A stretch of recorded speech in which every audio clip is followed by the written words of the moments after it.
በዛሬው ዕለት በርካታ የዓለም አቀፍ የመገናኛ ብዙሃን በሰበር ዜናነት እየዘገቡት ያሉት ጉዳይ የሮማው ሊቃነ ጳጳስ ፖፕ ፍራንሲስ ህልፈተ ሕይወትን የሚመለከት መረጃ ነው እያወጡ ያሉት።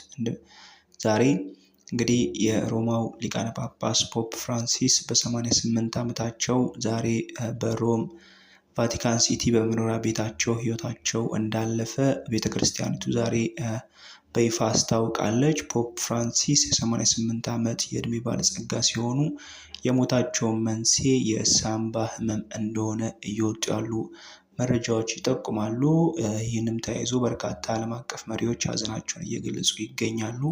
የኢትዮጵያ ጠቅላይ ሚኒስትርም ዶክተር አብይ አህመድ በእርሳቸው ሞት የተሰማቸውን ሀዘን ገልጸዋል። ለፖፕ ፍራንሲስ ለመግለጽ ያህል ሊቃነ ጳጳስ ፍራንቺስኮስ ማን ናቸው ስንል በእሳቸው ዙሪያ ባደረግነው ማጣሪያት ራሰ ሊቃነ ጳጳስ ፍራንሲስ ወደ 1300 በሚጠጉ ዓመታት ውስጥ የጀመረው የአውሮፓ ውጭ ያሉ የቫቲካን መንበር የበላይ ጠባቂ ናቸው።